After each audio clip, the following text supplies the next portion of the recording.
program here. It was awesome.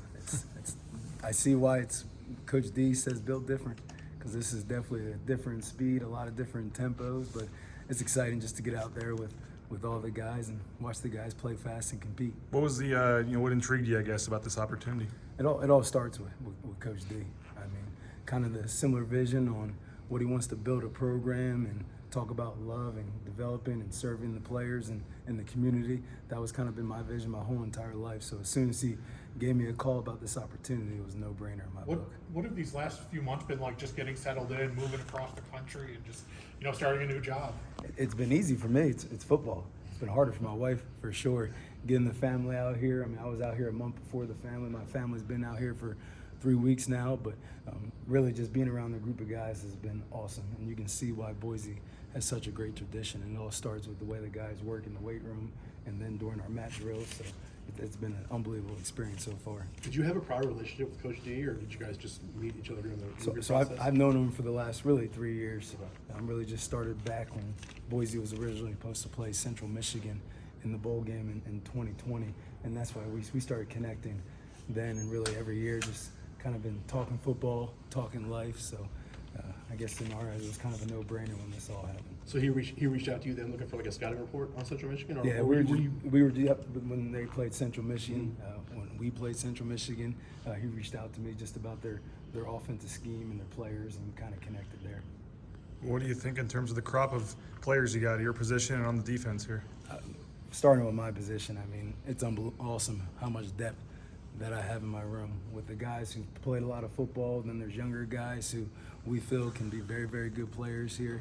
I think that's the most exciting thing in my room, just how much talent there are and how much depth there is in our room. One of those guys, Ty Bentonfield, got a lot of playing time last year as a freshman. What have you seen out of him in just in these last couple months that you've been here? The biggest thing for Ty is just seeing his leadership. Obviously, taking that step from year 1 to year 2. He's got all the talent in the world, but it was awesome just to see his development from a leadership standpoint, holding guys accountable, being the first at everything. So it's been awesome to see his leadership so far. I don't know if you had a chance to watch him on film, but what was it that made him such a player early on in his career? Really just his football IQ. I mean, he's played a lot of different positions already since he's been here.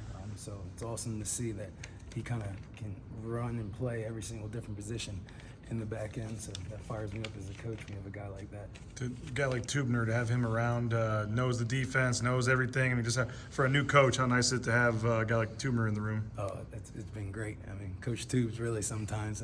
I mean, I'm not a person that's got a big ego.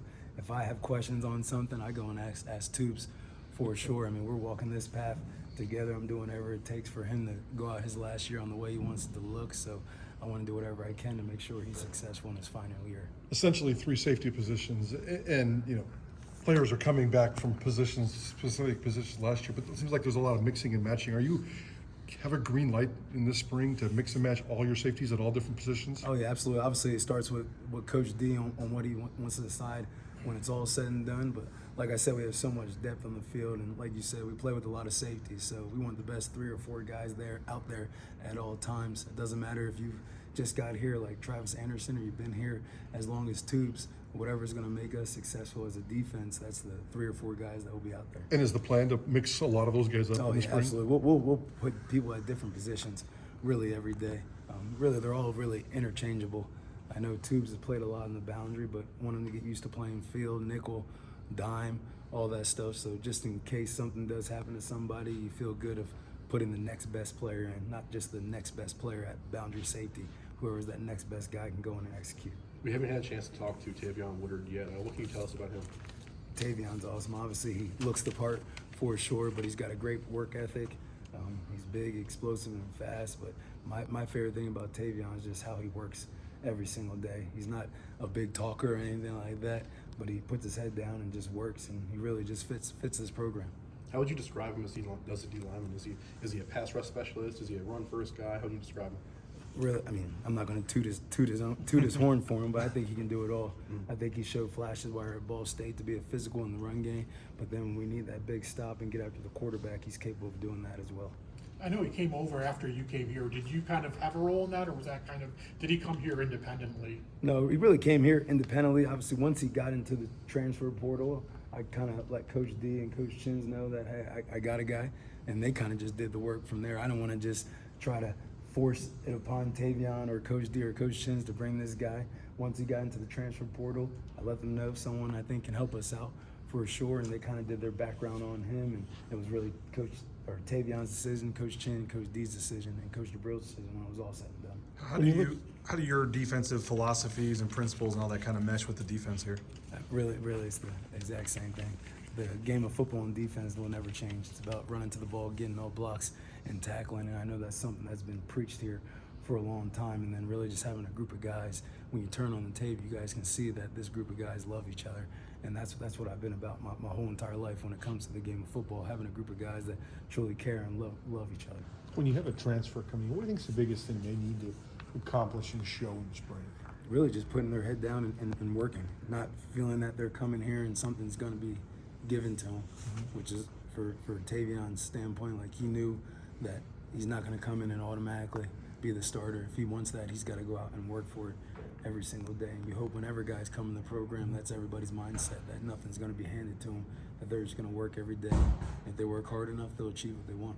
And how much difference do you think what his position was at Ball State versus what he's expected to do here? Similar defense, not similar? No, it's very similar for sure.